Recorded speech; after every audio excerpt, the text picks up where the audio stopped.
الشيطان الرجيم بسم الله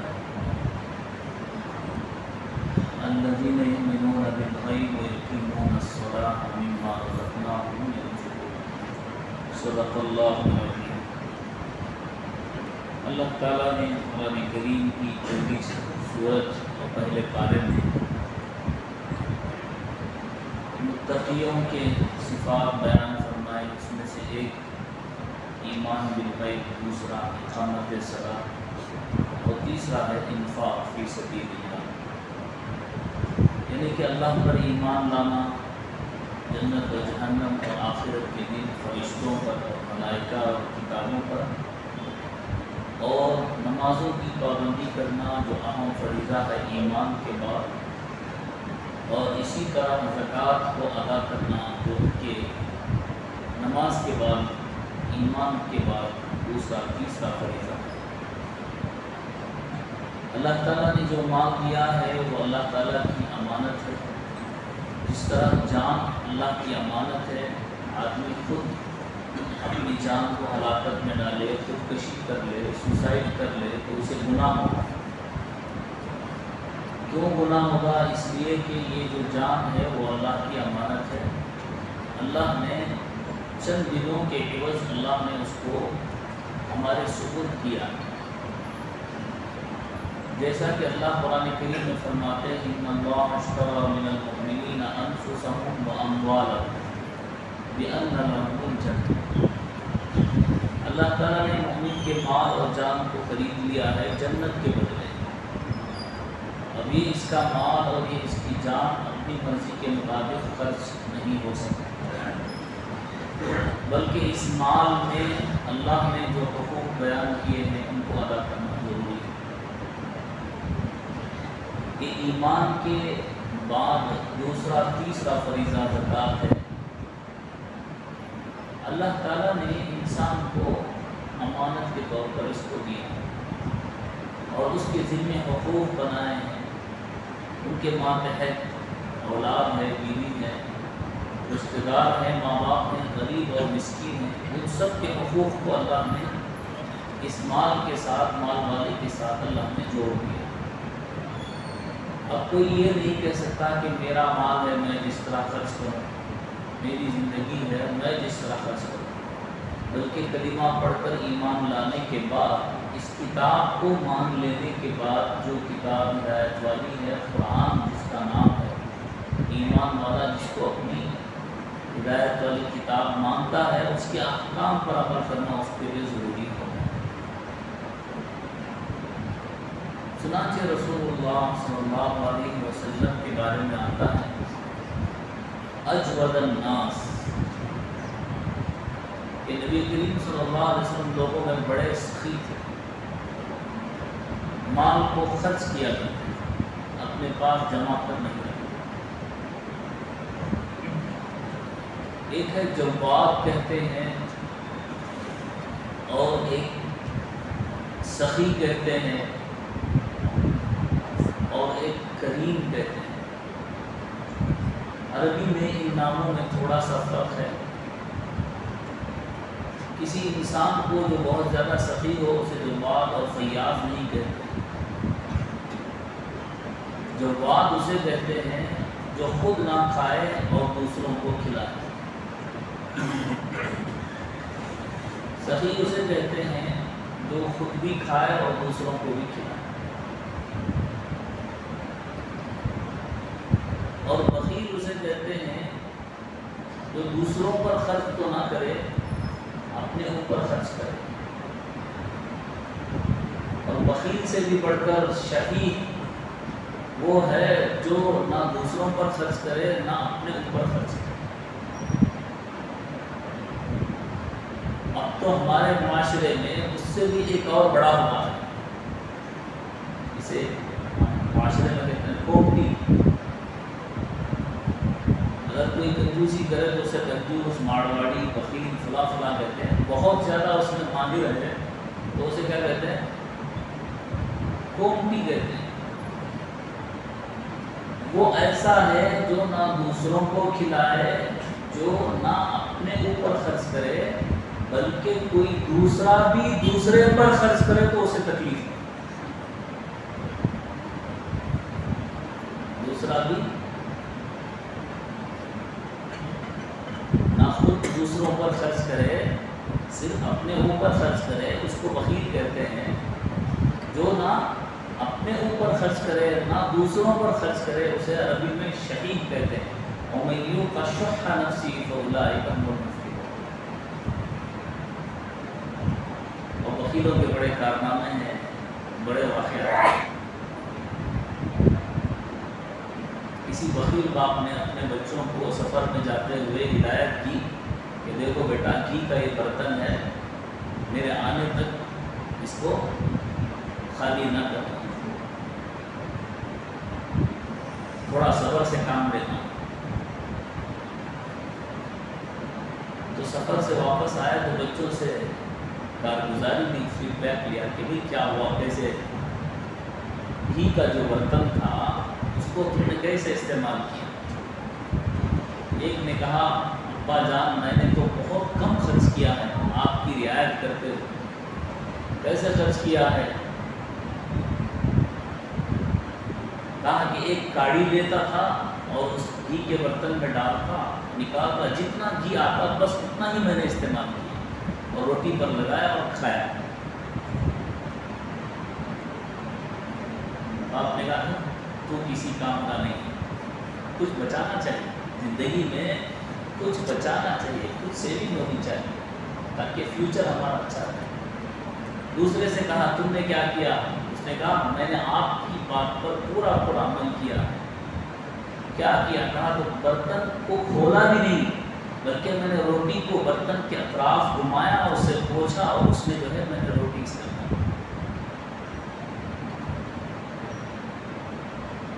باپ نے کہا ٹھیک ہے لیکن تو بھی چل نہیں سکتا، دنیا میں بہت کچھ کرنا ہوتا ہے.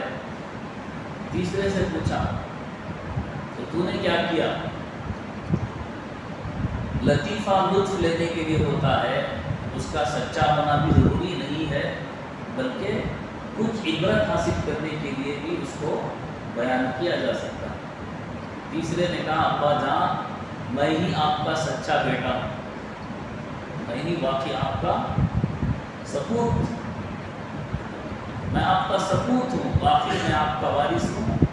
میں نے جو ہے نہ گھی کے برتن کو دیکھا نہ اسے ہاتھ لگایا، بلکہ جس الماری میں گھی کا برتن رکھا ہوا تھا میں نے روٹی اس الماری کو لگا کر کھایا. باپ نے کہا واقعی تو ہی میرا بیٹا ہے، اور اسے گلے لگایا اور کہا کہ تو ہی واقعی میری آنے والی نسل کا وارث اور سپوت. وَمَن یُوقَ شُحَّ نَفْسِهِ فَأُولَٰئِکَ هُمُ الْمُفْلِحُونَ. واقعی جس نے نفس کی کنجوسی سے اپنے آپ کو بچا لیا، شہید بن کر نہ رہا، وہ لوگ کامیاب. اللہ نے جنت کو بنایا تو قسم کھائی کہ تجھ میں کبھی بخیل داخل نہیں. ایک حدیث میں آتا ہے السخی قریب من اللہ وقریب من الناس وقریب من الجنہ وبعید من النار. نبی کریم صلی اللہ علیہ وسلم نے فرمایا سخی آدمی اللہ کے قریب ہے، لوگوں کے قریب ہے اور جنت کے قریب اور جہنم سے دور. اور بخیل کے بارے میں فرمایا وبعید من اللہ وبعید من الناس وبعید من الجنہ. وہ لوگوں سے بھی دور ہے، اللہ سے بھی دور ہے اور جنت سے بھی دور ہے. وقریب من النار اور جہنم سے نزدیک. ایک آدمی عبادت گزار ہے اور لیکن اس کے اندر بخل ہے تو وہ شیطان پر آسان ہے اس کو. لیکن ایک آدمی گناہگار ہے، عبادت تو اتنی نہیں ہے لیکن سخی ہے، تو وہ آدمی شیطان پر بھاری ہے، شیطان پر بہت بھاری ہے. اس کا زور یعنی 1 روپیہ اس کا اللہ کے راہ میں خرچ کر دینا شیاطین کی کمر کو توڑ دیتا. لیکن اس میں بیلنس برقرار رکھنا ضروری ہے، اس میں اعتدال برقرار رکھنا ضروری ہے. ایسا نہیں کہ جو تھا سب کچھ خرچ کر دیا اور لائن میں پھر اسے بھی آنا پڑا سوال کرنے کے. جتنے واقعات رسول اللہ صلی اللہ علیہ وسلم کے صحابہ کے اپنی جان و مال کو خرچ کرنے کے ہیں کہ کوئی آدمی اتنے درجے پر پہنچا ہوا ہے کہ جس طرح حضرت ابوبکر صدیق رضی اللہ عنہ نے گھر میں جھاڑو لگا کر سارا سامان اللہ کی راہ میں، یہاں تک کہ اپنے پہنے ہوئے کپڑوں کو بھی اللہ کے نبی کے دربار میں دے دیا، اور کاٹ کا پیبند کپڑا اس کو ببون کے کانٹے لگا کر رسول اللہ صلی اللہ علیہ وسلم کے دربار میں آ گئے۔ تو دیکھا کہ بعض علماء نے کتابوں میں لکھا ہے کہ فرشتے بھی اسی لباس میں آسمان سے آئے۔ رسول اللہ صلی اللہ علیہ وسلم نے پوچھا یہ کیسا لباس ہے؟ پوچھا کہ آسمان کے فرشتوں کا بھی آج یہی لباس ہے جو صدیق اکبر کا لباس ہے، کہ اللہ کے نبی کے معاملے پر انہوں نے سارے مال کو، یہ اس آدمی کے لیے ہے جو آدمی اتنا یقین رکھتا ہو کہ پورا خرچ کرنے کے بعد دل میں ذرہ برابر بھی اسے اللہ پر یقین میں کمی نہ آئے، ورنہ خرچ کرنے کے بعد خود اللہ پر روتا رہے کہ میرا مال سارا خرچ ہو گیا، میری زندگی ایسی ہو گئی، شکوے شکایت کرتا رہے، تو اس کے لیے اجازت نہیں ہے۔ اور نہ اس کے لیے اجازت ہے جو آدمی آدھا مال اللہ کی راہ میں خرچ کرے اور آدھا اپنے گھر میں رہے، جیسے حضرت عمر رضی اللہ عنہ۔ بلکہ افضل طریقہ، بہتر طریقہ اپنے مال کے 3 حصے کیے جائیں۔ ایک حصہ جس کام میں لگا ہے، جس تجارت میں لگا ہے، کمائی کا اسی میں لگا ہے، ایک حصہ اپنے اور اپنے اہل و عیال کے لیے رکھے، اور ایک حصہ اللہ کی راہ میں خرچ کرے۔ اگر یہ بھی نہیں کر سکتا تو اس سے کم درجہ یہ ہے کہ کوئی آدمی اپنے مال کا ایک حصہ اللہ کی راہ میں، ہر ماہ میرے مال میں اتنی آمدنی ہوئی ہے، اتنی کمائی ہوئی ہے، میرا مال آیا ہے، تو اس کا ایک حصہ اللہ کی راہ میں خرچ کرے۔ یہ بھی نہیں کر سکتا تو کم سے کم آخری درجہ ہے کہ آدمی زکوٰۃ کو ادا کرتا رہے اپنے مال کا 2.5%، 100 روپے میں سے 2.5 روپے، 40 روپے میں سے 1 روپے، اس سے کم کا کوئی درجہ نہیں ہے۔ جو آدمی زکوٰۃ ادا کرتا رہے گا وہ بخیلوں کی فہرست سے تو نکل جائے گا، لیکن سخی کی فہرست میں شامل نہیں ہوگا۔ زکوٰۃ کے علاوہ آدمی اپنے مال میں سے صدقہ خیرات کرتا رہے تو وہ آدمی سخی کی فہرست میں شامل ہے۔ کم سے کم بخل سے بچنے کے لیے آدمی کو زکوٰۃ ادا کرنا ہوگا، جو کہ بہت سے لوگ زکوٰۃ ادا نہیں کرتے۔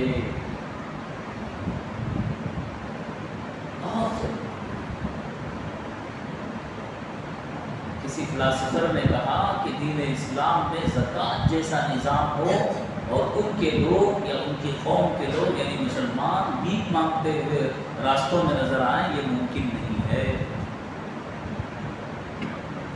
زکوٰۃ جیسا نظام، اور پھر اللہ نے صدقہ فطر رکھا، بار بار صدقے کی ترغیب کی، صبح شام صدقے کی ترغیب کی۔ آدمی کے جسم میں 360 جوڑ ہیں، اور 360 جوڑ میں سے ہر ایک جوڑ پر اللہ رب العزت نے کہا کہ اس کے بدلے میں صدقہ کرے۔ ضروری نہیں ہے کہ آدمی ہزاروں روپے صدقہ کرے، بلکہ اس کا روزانہ جو صدقے کا معمول ہوتا ہے اس میں اپنے آپ کو جو ہے پابندی کے ساتھ اس پر برقرار رکھے۔ کوئی ایک ہمارا حصہ ایسا ہونا چاہیے جس میں جان اور مال کا صدقہ جمع ہوتا رہنا چاہیے۔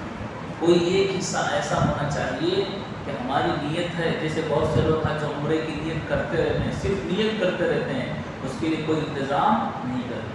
اس کے لیے انتظام حج عمرے کے لیے بھی ایک ہمارا ایک حصہ ہونا چاہیے کہ اس میں ہمارے لیے رشتہ دار اور یتیم مسکینوں کے لیے ایک حصہ ہمارا ہونا چاہیے، اس میں ہماری سیونگ اس میں ہو۔ جیسا کہ ہم دوسرے چیزوں کے لیے اپنے سیونگ کے کچھ پلان بناتے ہیں، کچھ حصے بناتے ہیں، اس میں ہمارے صدقے کا ایک حصہ ہونا چاہیے، ہمارے رشتہ داروں کا ایک حصہ ہونا چاہیے، اور اسی طرح اس میں حج اور عمرہ یا کوئی بھی نیک کام کرنا ہے، اس کی نیت کی ہے، اس کا ایک حصہ اپنا ہونا چاہیے۔ اس طرح اپنی زندگی کو ترتیب دینے سے اللہ رب العزت اس کے زندگی میں برکت عطا کرتا ہے۔ دیکھیے بہت سے لوگ مال کی برائی بیان کرتے ہیں، بہت مال ایسا ہے، دنیا ایسی ہے، دنیا کو اللہ نے خیر کہا ہے جب تک اسے خیر کے ذریعے سے لیا جائے۔ بعض لوگ دیکھیں گے آپ دنیا کی اتنی برائی بیان کرتے ہیں، اتنی برائی بیان کرتے ہیں، گویا کہ اللہ رب العزت نے اسے ناجائز اور حرام قرار دیا، بلکہ اللہ نے کہا ہے وَلَا تَنْسَ نَصِيبَكَ مِنَ الدُّنْيَا، اپنی دنیا سے اپنے حصے کو کم نہ کرنا، لیکن ایسا نہیں کہ اسراف اور فضول کرتا، اسراف اور فضول، حرص اور لالچ کے ذریعے سے اگر مال جمع کرے تو وہ مال اس کے لیے برکت کا ذریعہ نہیں۔ صحابہ نے مال کمایا، صحابہ نے مال کمایا ہے، اتنا مال کمایا ہے اور چھوڑ کر اتنا گئے ہیں۔ اگر آج کے حساب لگایا جائے، حضرت عبدالرحمن ابن عوف رضی اللہ تعالیٰ عنہ کا انتقال ہوا تو آپ کی وراثت میں سے مال نکالا گیا تو سونے چاندی کو کلہاڑیوں سے توڑنا پڑا۔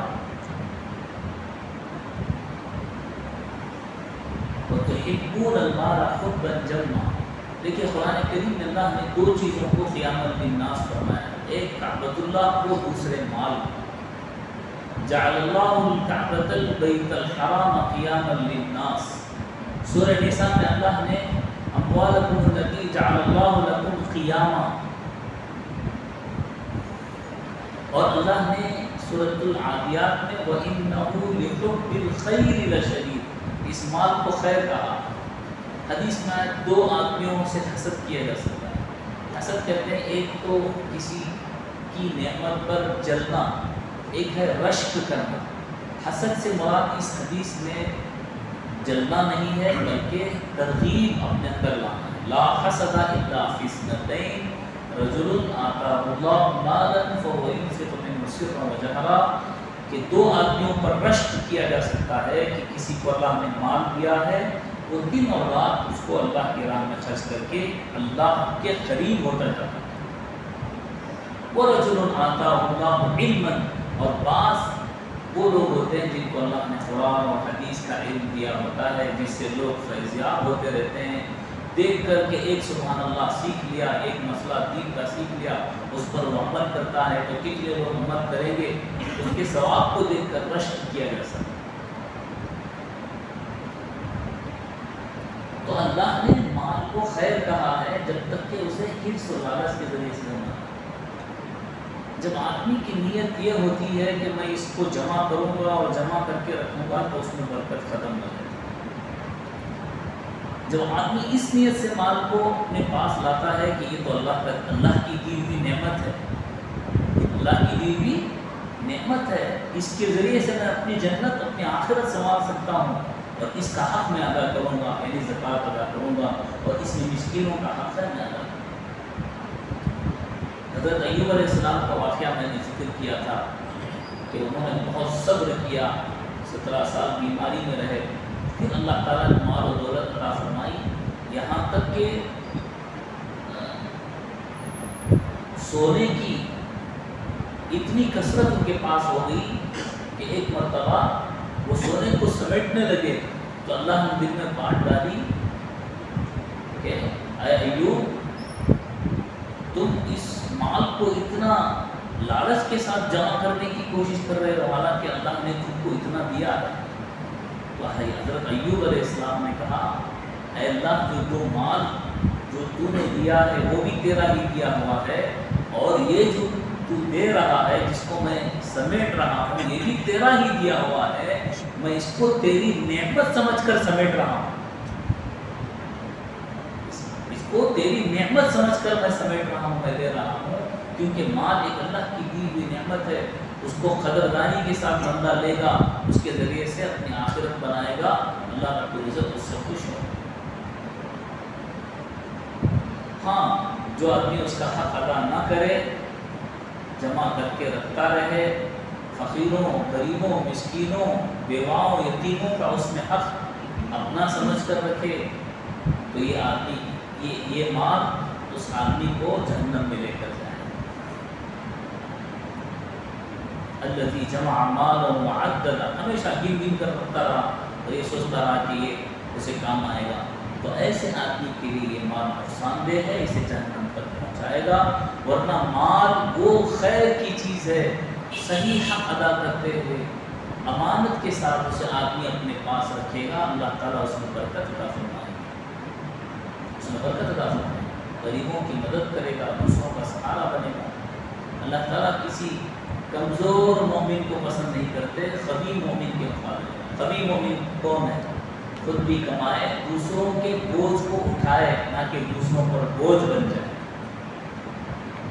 آدمی اچھا کمائے، اچھی طرح خوب محنت کرے، جتنے ذرائع حلال ہیں سب کو اپنے داؤ پر لگائے، کوشش کرے، خوب محنت کرے.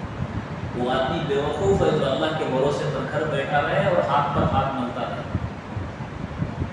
ہاتھ پر ہاتھ ملتا رہے. جیسے اللہ کے رسول صلی اللہ علیہ وسلم نے فرمایا اونٹ کو باندھنے کے بعد اللہ پر توکل کرنا توکل ہے. ورنہ تو حضرت ابو بکر صدیق پہاڑ جیسے ایمان والا اللہ کے رسول صلی اللہ علیہ وسلم کے بعد خلیفہ بنائے جانے کے بعد اپنی تجارت کی پوٹلی لے کر باہر نہیں نکلتے تھے کہ مجھے تجارت کرنی ہے. تو توکل اس کا نام نہیں کہ ہم گھر بیٹھ جائیں، اللہ سے دعا کریں اللہ تعالیٰ آسمان سے بارش کی طرح نوٹوں کی برسات کر دے. ایسا نہیں ہوگا، بلکہ اللہ رب العزت چاہتے ہیں کہ بندہ اپنے اختیار کو استعمال کرے لیکن بھروسہ اللہ پر کرے، پوری محنت کر دے، پوری محنت جھونک دے اپنی تجارت میں، کوشش ساری کی ساری کر لے، لیکن اس کوشش پر بھروسہ نہ کرے، اللہ پر بھروسہ.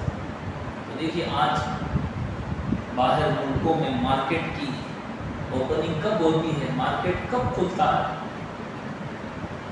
اور ہمارے مسلمانوں کی دکان کب کھولتے ہیں. یورپ کنٹریز میں 5 بجے مارکیٹ بند ہوتی ہے، 6 بجے مارکیٹ بند ہوتی ہے، اور ہمارے یہاں 1 بجے 2 بجے 3 بجے شادی بیاہ کے، رمضان کے، عید برات کے موقعوں پر صبح میں بند ہوتی ہے، پھر شام میں کھلتی. تو وہ جو طریقہ اللہ نے بتلایا اس کے خلاف اگر ہم بزنس کریں گے، تجارت کریں گے، اپنے مال کو بڑھانا چاہیں گے، تب بھی اس میں برکت نہیں. اور جو آدمی اس میں ترقی کر رہا ہے، سائنس میں آج لوگ ترقی کر رہے ہیں، محنت کر رہے ہیں، اللہ نے دنیا کو ان کی جد و جہد پر رکھا ہے. جو جتنا محنت کرے گا اللہ اسے اتنا دے گا، جو جتنا محنت کرے گا اللہ اسے اتنا دیں گے ضرور. اس لیے کہ اس کو کوشش کو اللہ تعالیٰ ضائع نہیں کرتے. مقدر تو ہے ہی، میں نے کئی مرتبہ بتلایا ہے، مقدر میں اللہ نے روزی ضرور رکھی ہے، لیکن اللہ رب العزت نے تدبیر کا بھی حکم دیا ہے، اور تدبیر اختیار کر کے اپنے مقدر کے ذریعے کو وہ تلاش کر کے اللہ سے مانگتا رہتا ہے. تو اللہ رب العزت اس کے مانگنے کو، اس کی کوشش کو قبول کر کے اسے دیتے جاتے ہیں، اس کے لیے راستے کھولتے ہیں. اللہ تعالیٰ ہمیں عمل کی توفیق عطا فرمائے.